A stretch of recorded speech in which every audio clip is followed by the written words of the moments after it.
Hi, everyone. Welcome. This is Dr. T, and today I'm going to be sharing with you a topic that I recently presented at the University of North Texas Equity and Diversity Conference on a topic that has gained quite a bit of traction over the last few years, and there seemed to be quite a bit of interest in the topic at the conference, and so I wanted to share it with a larger audience. So the topic for today is imposter syndrome. So if you've never heard of imposter syndrome, hang around because I'll give you a definition for it.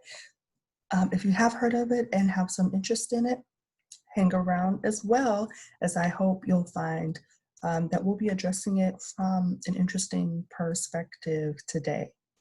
All right, don't go anywhere.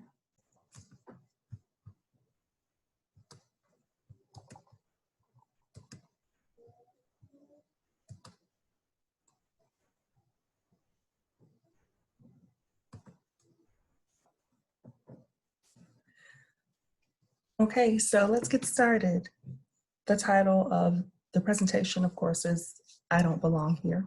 Is Imposter Phenomenon a Threat to Diversity and Equity? And in the research, you'll notice that you may see the term imposter phenomenon. You may also see imposter syndrome, and you may see a couple of other variations of the term that essentially mean the same thing. So let's start with some stats.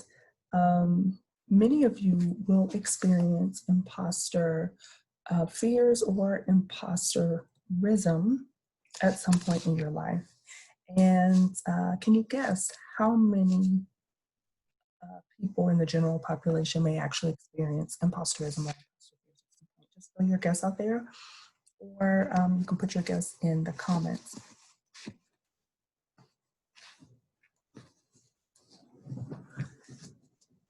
Okay, so the correct answer is 70%.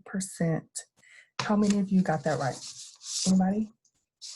Awesome. If you did, good job. Way to start off on a positive note.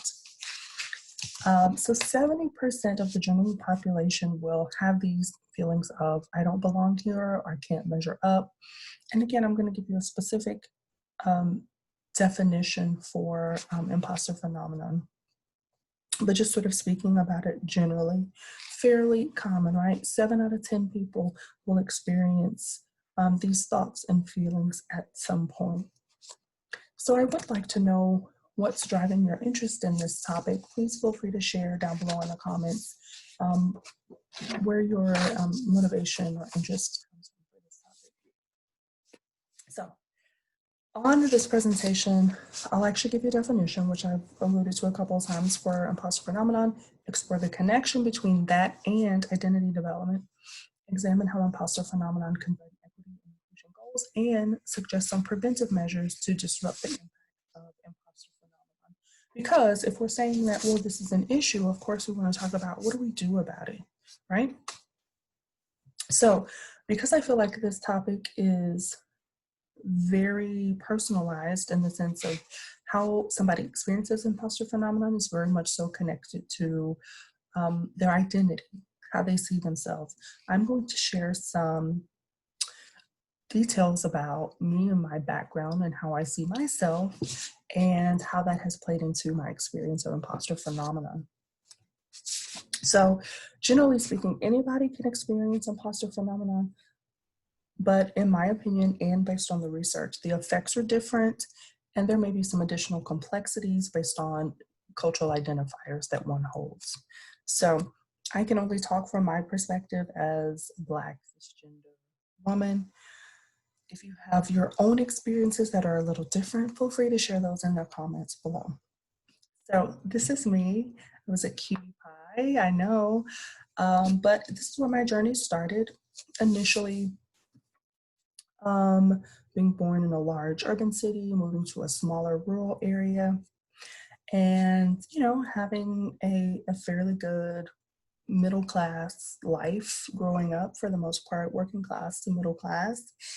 And in elementary school, fairly early on, this was back when traditional tracking was still in place, I tested into the gifted and talented program. And so because of that, and because of where I was located, I was typically the only African American or Black student in most of my classes, at least through sophomore year of high school, freshman and sophomore year of high school. 90%, if not 95% of my classes, I was the only African American in those classes, except for athletics, right? And so that really shaped my experiences being the only one in so many of my academic environments. Well, from there, once I graduated from high school, I went to the University of Texas at Austin, which is identified as a predominantly white institution based on the proportion of minority students that are there. And I did consider going to a historically Black institution, but financially this was a better fit since I did get some financial support through a scholarship. And it was somewhat local in that it was in state. When I finished at, well, I'll say this, also at UT Austin, besides it being a predominantly white institution, also I was in the Plan 2 Honors Program, which is a prestigious program that also had an even lower percentage of African Americans and minorities in it, well, some minority groups. So still, I was even more likely to be in classes where I was the only African American. After that, went to my graduate work at Southern Methodist University, a private, somewhat prestigious university. Also was the only African American, if I remember correctly, in my master's program. Then went to Texas Women's University. There were 2 African Americans in my cohort for my doctoral program, and one dropped out or moved on, I can't remember which, and ended up the only African American there as well. So you can see that this was kind of a regular part of my educational experiences, and it really shaped, again, my experience of imposter phenomena. And this is a picture of me at an AP reading several years ago. I volunteered to be an AP reader. Awesome experience. I learned a lot. And these were some of my fellow readers who were reading for psychology, AP Psych. And this is also a reflection of not just my educational experiences, but typically my professional experiences as well, until recently. Often being the only African American, or specifically African American female, in those professional spaces. So you'll find I completed my doctoral program. Not only that, but also I have multiple clinical licenses and an additional professional certification. This is a picture of me and Eric Johnson, who at the time was not, but is now the mayor of a major city in our state. And so I thought this was a good reflection of some of what you will often see with imposter syndrome is that, you know, there will be lots of highlights there, and yet imposter syndrome is still present. So to help give some context, let's go ahead and look at the definition for what imposter phenomenon or imposter syndrome actually is. Intellectual self-doubt experienced by high achievers, characterized by an inability to internalize and accept one's successes. Now, I have experienced by high achievers in parentheses because there's some evidence, depending on the sample for a particular research study, some focus specifically on high achievers, some not so much. The original definition, the original sample that the authors, Clance and Imes, used was specifically high achieving women. And so it's often in the definition that's used in various studies, but not always, right? So intellectual self-doubt experienced by high achievers and characterized, this is the important part, by an inability to internalize and accept their successes. So these are people who have experienced some measure of success, but it just doesn't feel real to them. In fact, typically what you will hear people say is, I feel like I'm a fake, I feel like I'm a phony, and most importantly, I feel like at any moment, someone else is going to realize that I'm a fake and a phony, and I'm really not this competent, or I'm really not this smart, or I'm really not this achieved. I really don't know as much as I think I know. And someone's gonna call me out on it, they're gonna blow my cover. That is the big fear with imposter phenomenon. All right, so that's the definition that we'll be using as we go throughout the rest of the video. So, what do you know already about imposter phenomenon? What have you heard?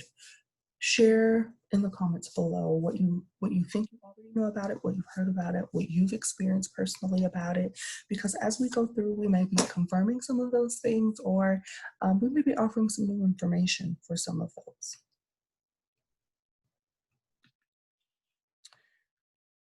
All right, so continue to share those. We're going to move on, but continue to share your comments and your experiences. Okay?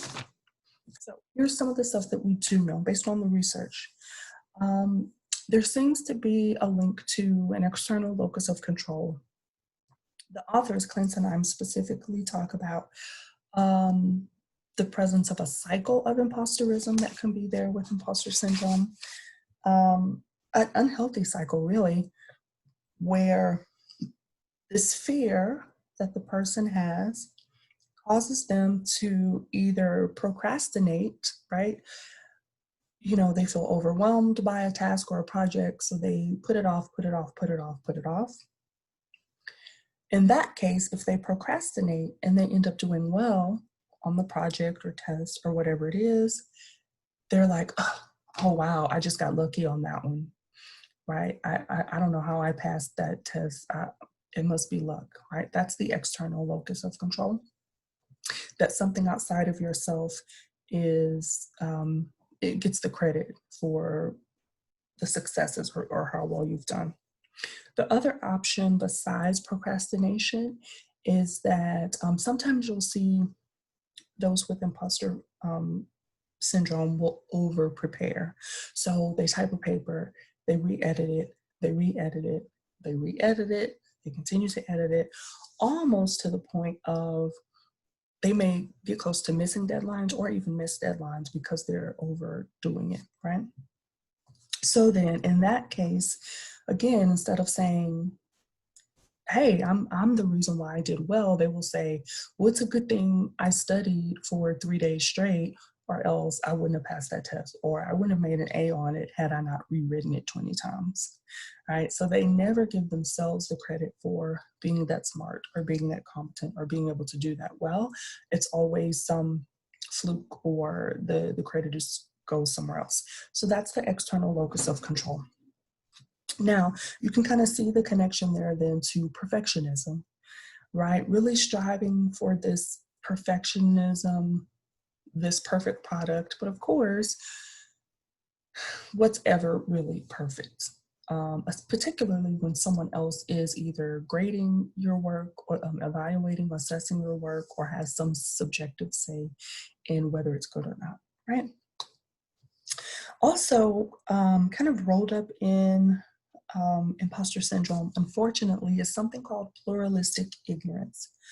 And pluralistic ignorance is the idea that I never know that you feel the same way that I feel because we never talk about it. And so I never really know what you know, or that we share the same view or idea or fear or whatever it is. So nobody ever really knows just because we never discuss it. So that happens quite a lot with imposter syndrome. In fact, it perpetuates the presence of imposter syndrome. Why? Because those with imposter syndrome are going to suffer in silence, because the whole definition is based on them thinking they'll be found out. So my fear that I'm really not as smart as I am, why would I share that fear with anybody?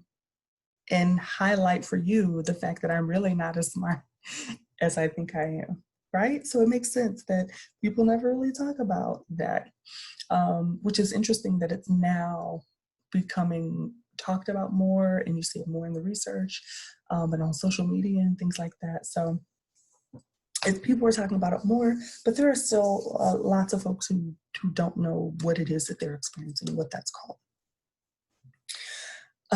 Now, research shows that imposter phenomenon is more common in underrepresented minority groups. Now, take a guess real quick, and you can put in the comments on which minority group is the highest. It might surprise you. So which minority group has the highest rates of imposter phenomenon? Ready? Asian Americans. Asian Americans have the highest rates, even above African Americans and Hispanic Americans or Latino Americans when it comes to imposter syndrome. But overall, it is more common in underrepresented minority groups, and we'll talk a little bit about why that is, and it makes sense. Now, the interesting thing about it is that the stress and the anxiety caused by imposter syndrome is worse than what people often acknowledge that is due to minority stress. And that's just essentially the stress of being a minority, oppression, discrimination, the stress that comes from that is bad, but apparently imposter syndrome causes an even higher level of stress, which in some ways is surprising. But if you think about the fact that minority stress kind of pours into imposter syndrome, then you can figure that kind of makes sense. So when we talk about the stress and the consequences, what exactly are we talking about? Well, I've already mentioned anxiety and depression are the two top consequences when it comes to imposter syndrome, anxiety and depression. So is any of that information new for you? That's kind of what we know, the common things that you can find in the research, and we're constantly learning more as different groups are studied and sampled and whatnot. We're learning more about it.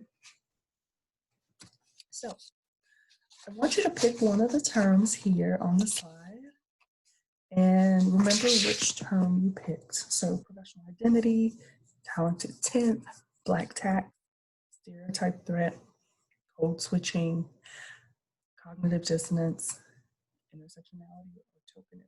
Pick just one and remember which one you picked.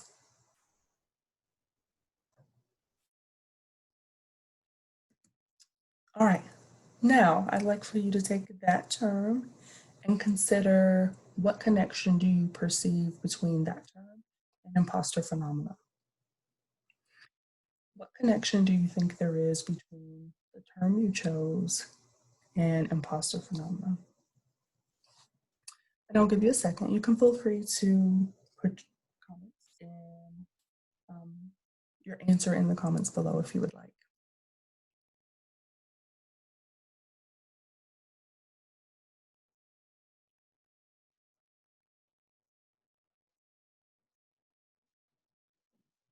Okay, so let's talk about each one of these.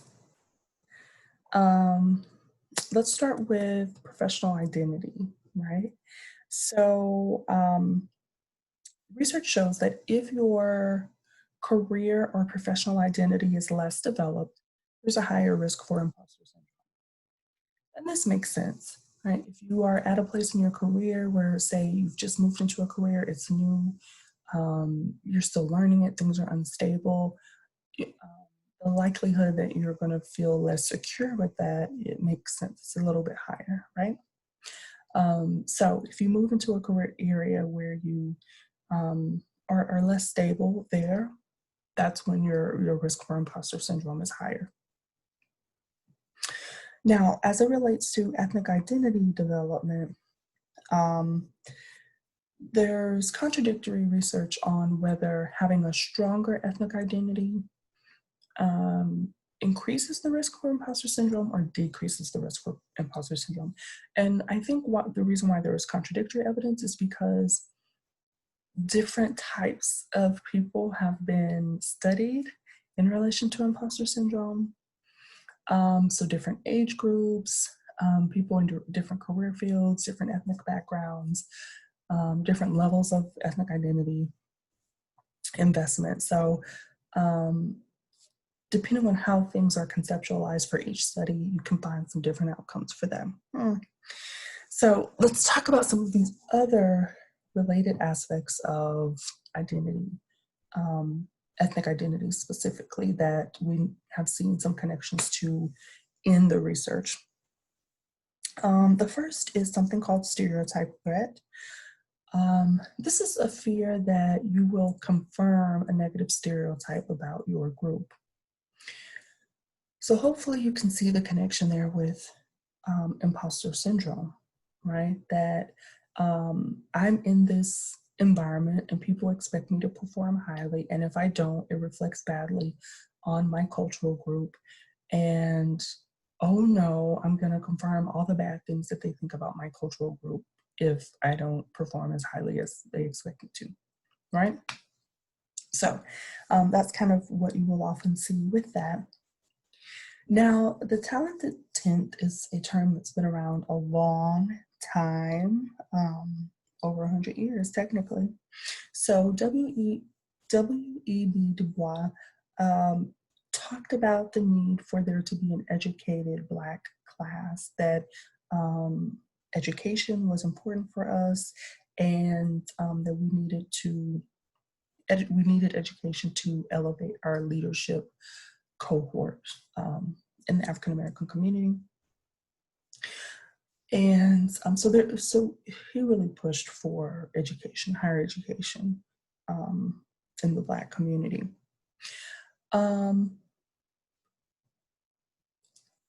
So that's kind of the origin of the talented 10th, but it's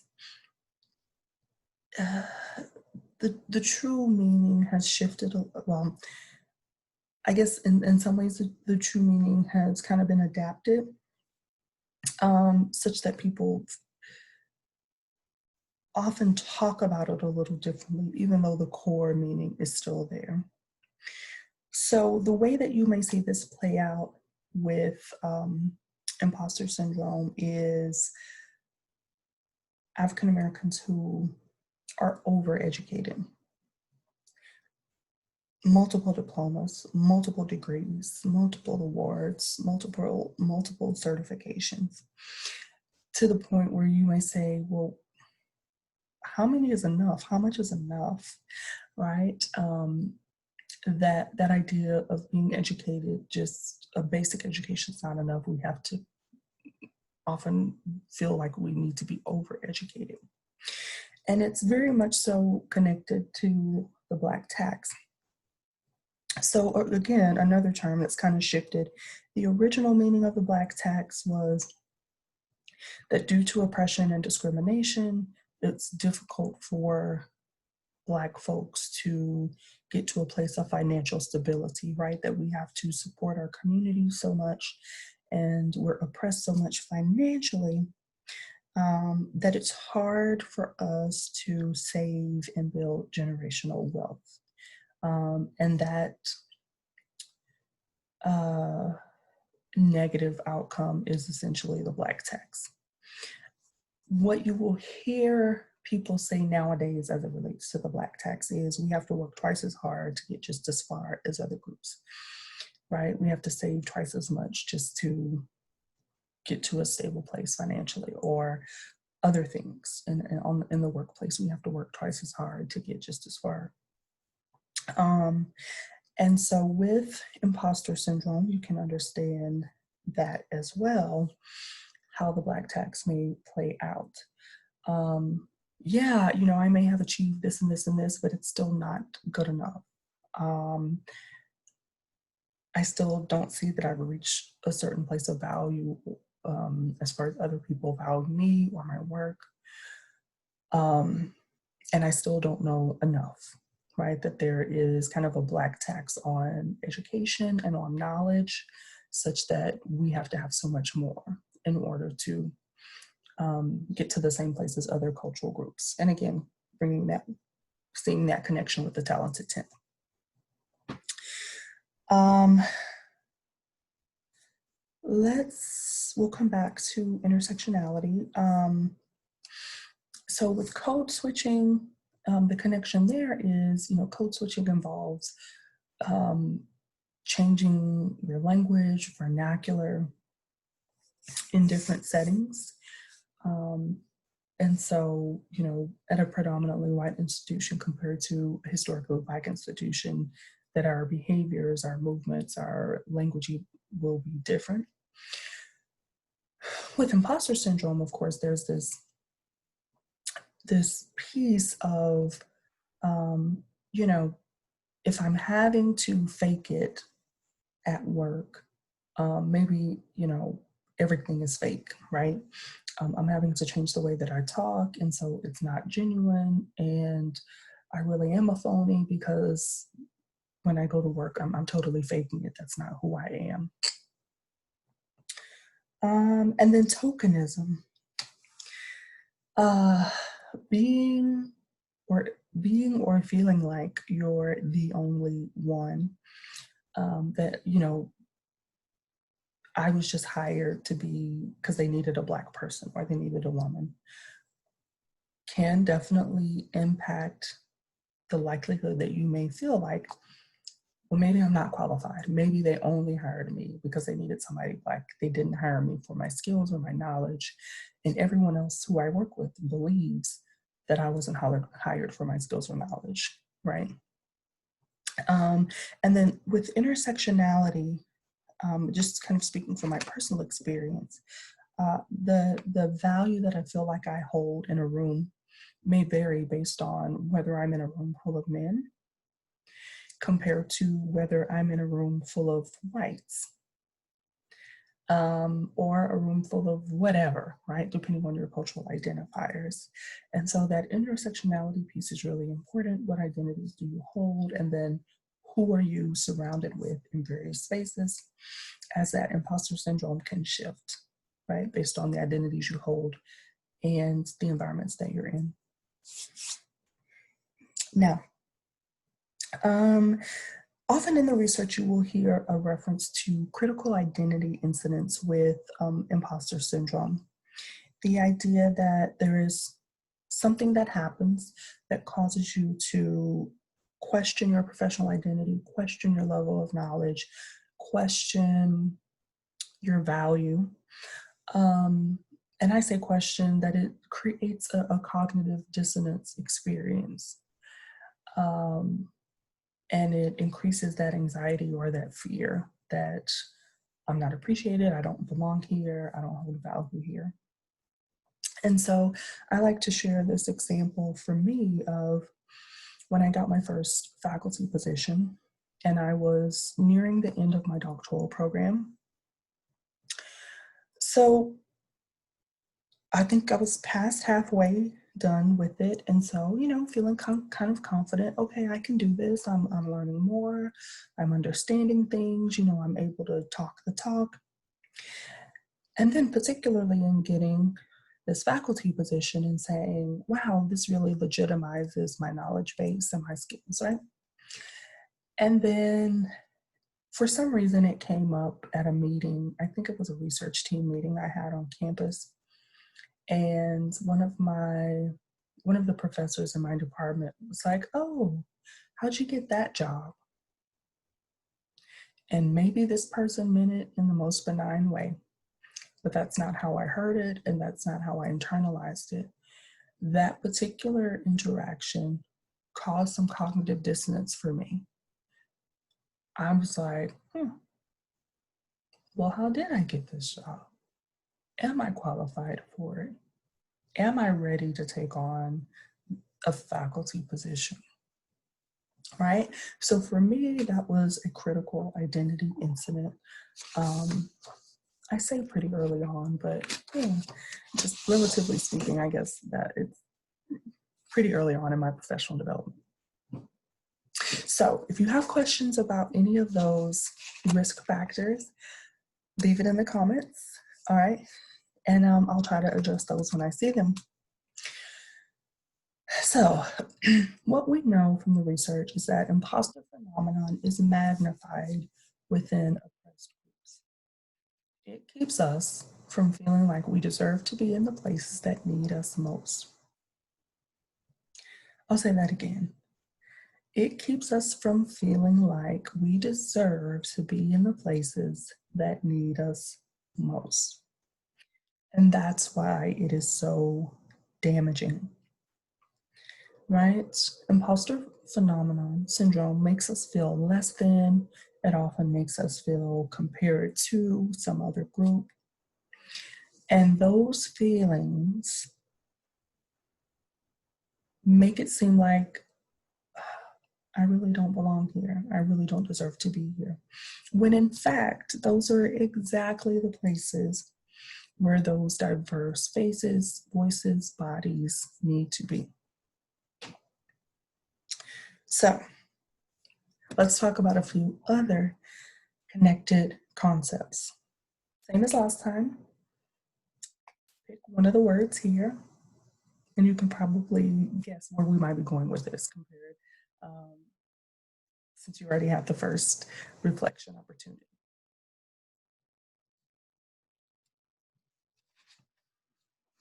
All right, so how might imposter phenomenon affect your term, either in the workplace or in higher education? So how might it affect diversity or equity or inclusion or oppression or privilege, whichever term you chose? So just like last time, you can feel free to put your comments below in the comment section, and I'll try to respond to those if you have questions.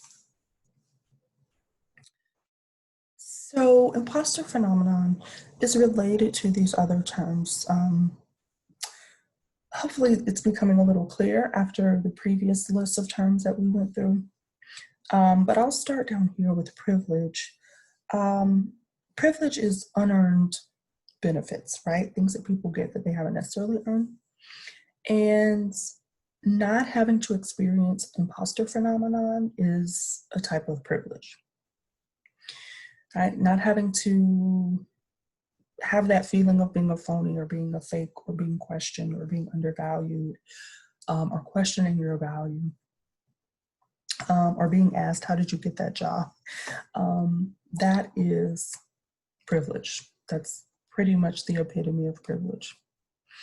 Now, oppression is power and privilege put together. So if you're already experiencing the privilege, the other piece of that, those in power typically are not going to suffer from the negative consequences of imposter syndrome or imposter phenomenon.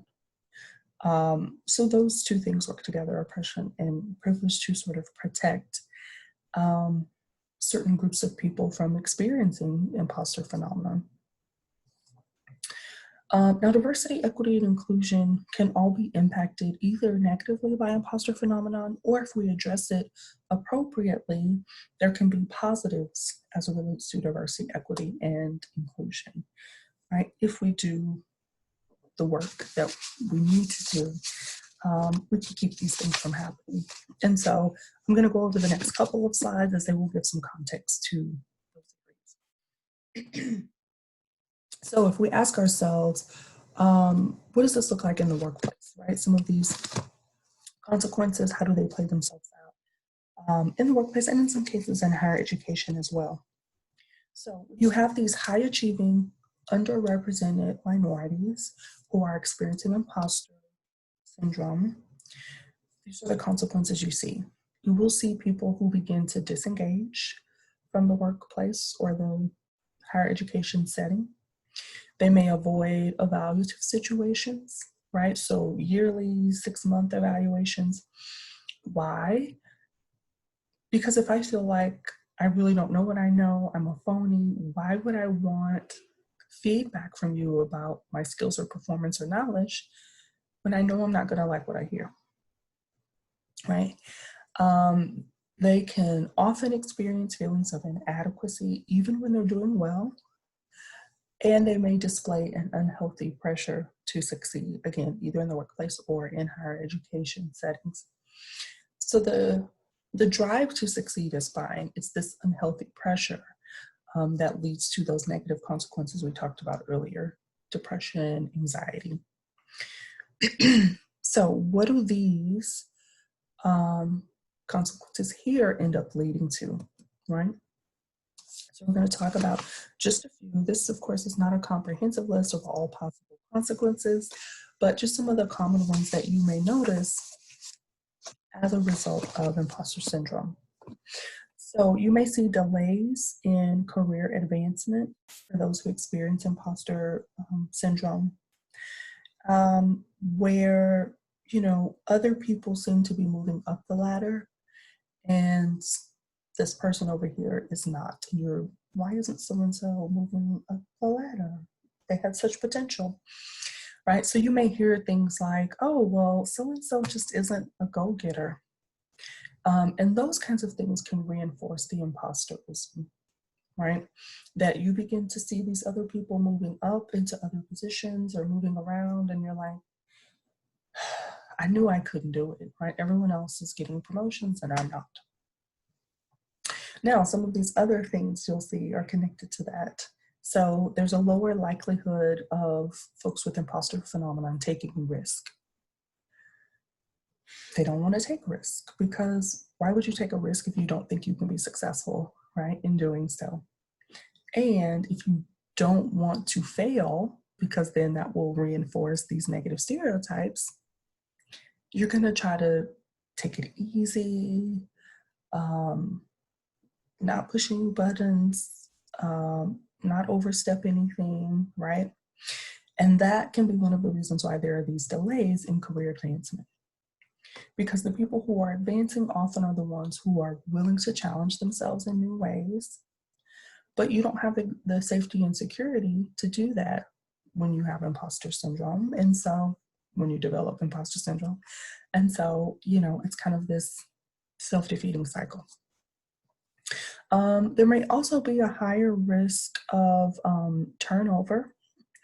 So, you know, people may be less likely to stay within a particular career area, more likely to quit their job.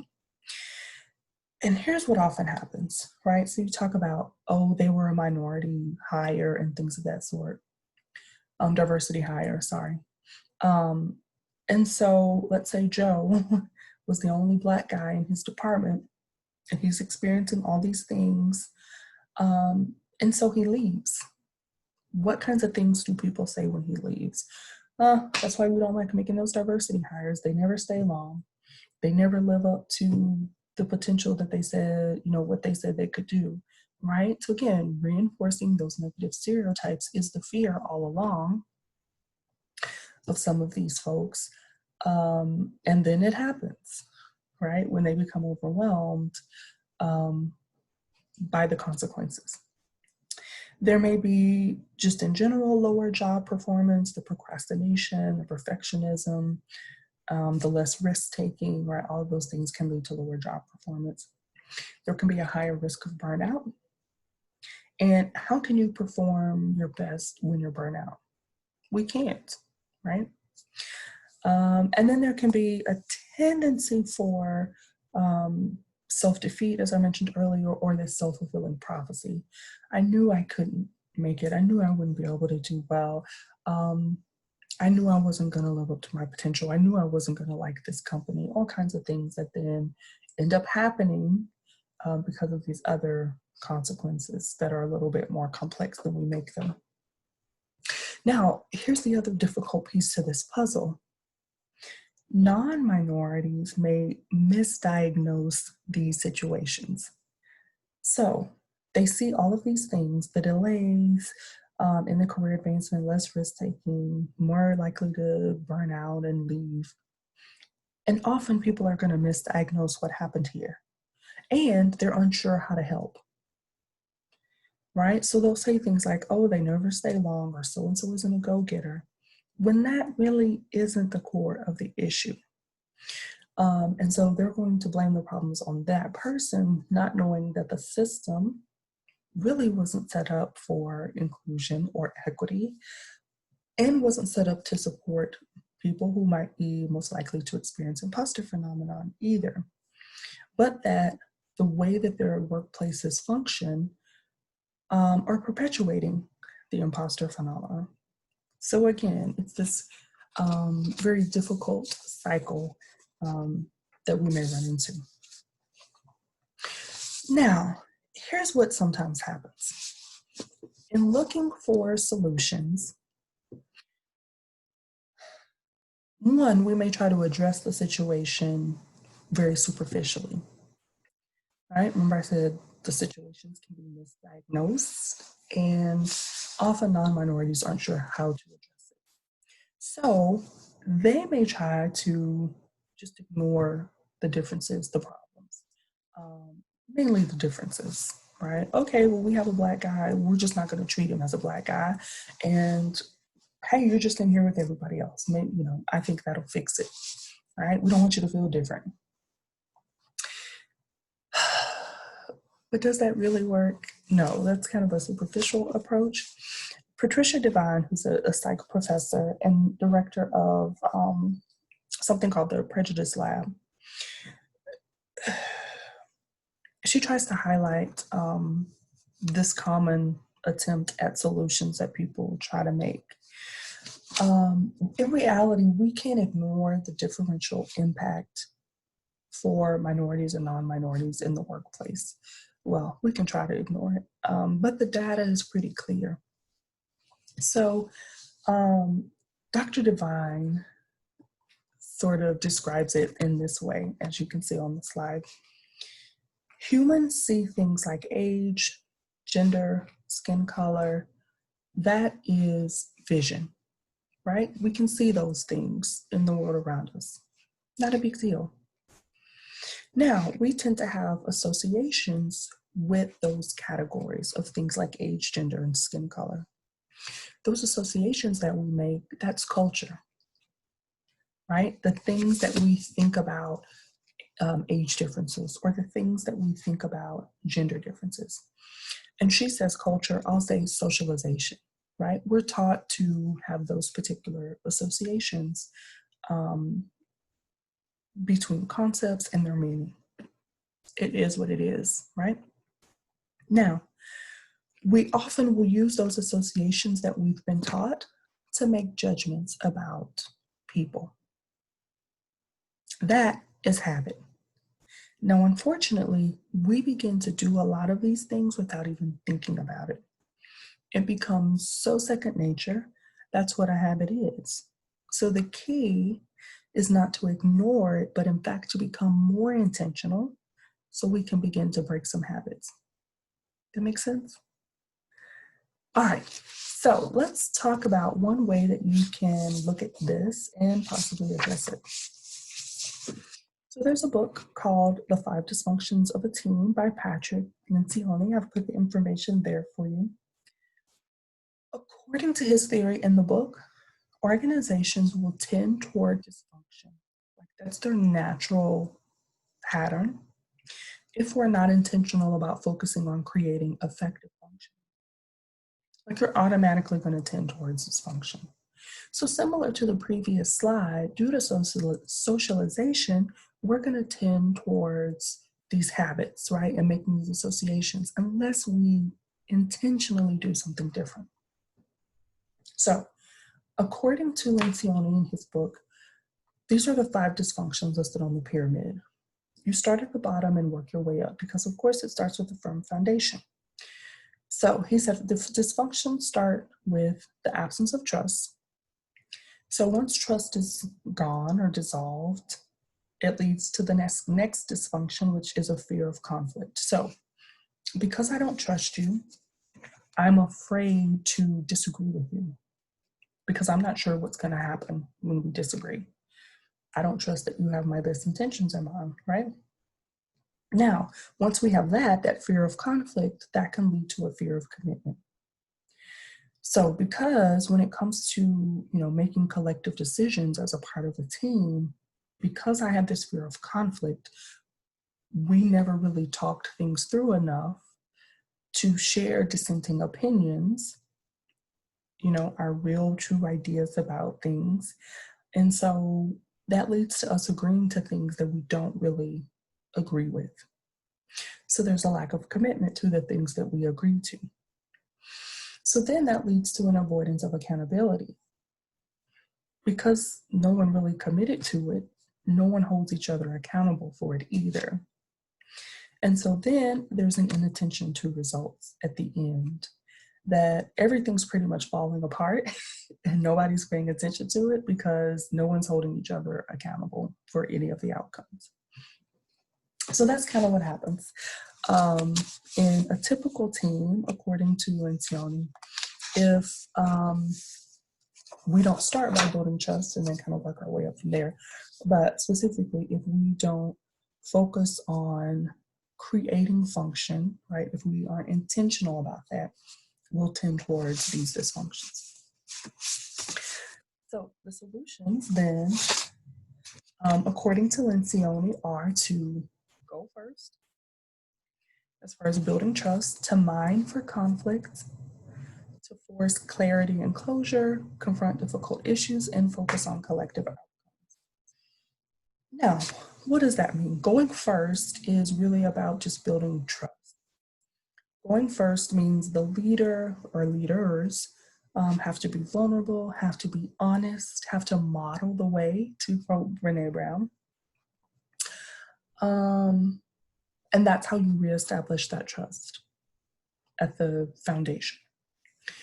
Then, once you have the trust established, you mine for conflict, meaning you look for it, right? You are on the look for gaps and difficulties, because there's enough trust there that you can work your way through any conflict, and that conflict is okay.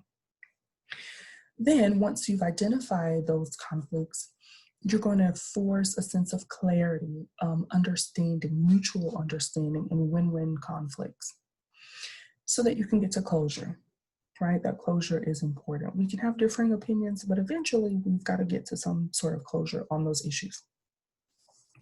And then we have to be willing to confront the most difficult issues, right? Those things that are tough for us to come to closure on, or we know everyone's not going to be happy about it, but we need to address it anyway. And then lastly, if we can do that, we can now focus on collective outcomes, where it's not about any one person, no egos are involved. It's about the team effort, the team success, those positive collective outcomes. Now, what does that have to do with equity and imposter syndrome? We can essentially address, and in some cases prevent, imposter syndrome by embedding equity in our organizations using this model here from Lencioni, right? We want to embed equity there. So first, we've got to build trust. And so again, the leaders in the organization have to go first in building that trust. They have to be vulnerable. They've got to model the way.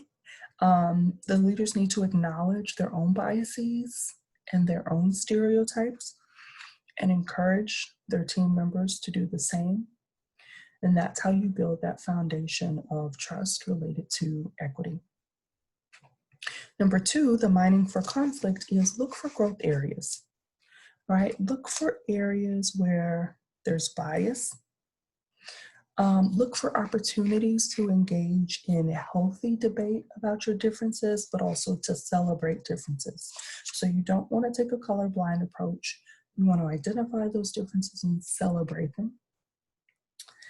And in some cases, if there needs to be a healthy debate, not necessarily debate, but just discussion, again, you're not washing them out. You're fully acknowledging the differences that are there, and particularly those growth areas related to diversity, equity, biases, things like that.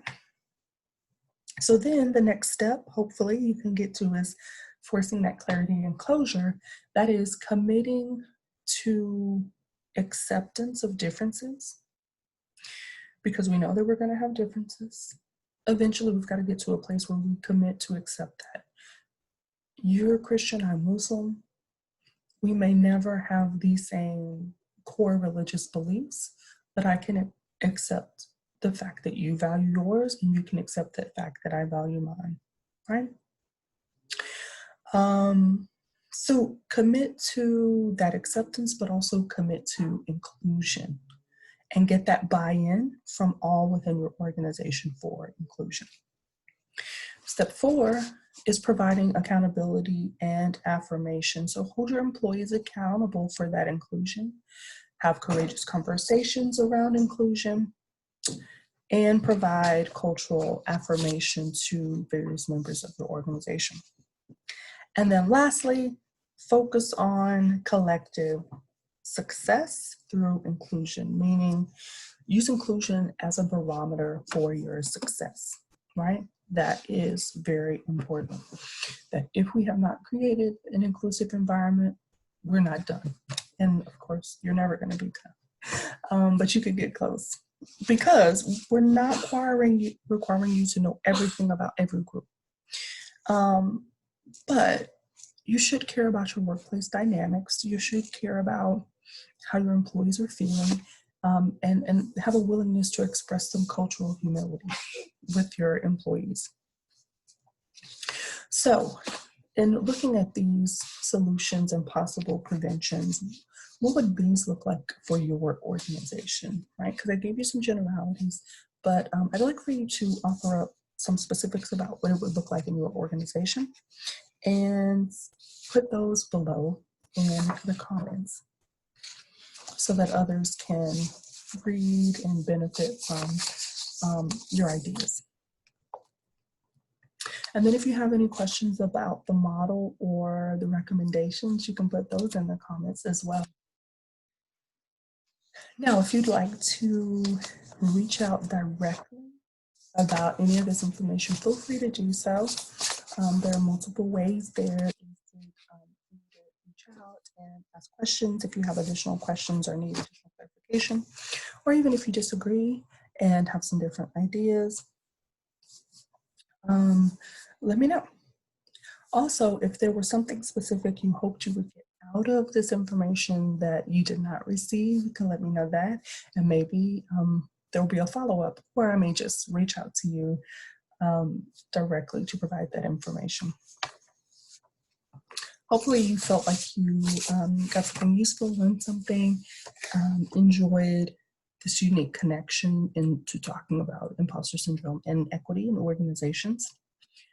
Here are a few of the resources that I used in case you're interested in any of those. It's not a complete list of all of the references that I used, but just a few.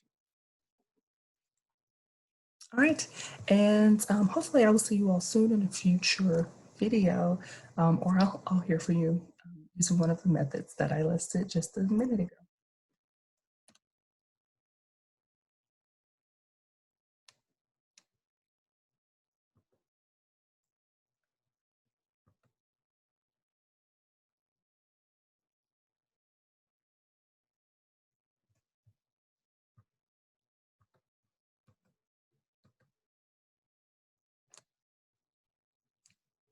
All right, hope to see you all very soon.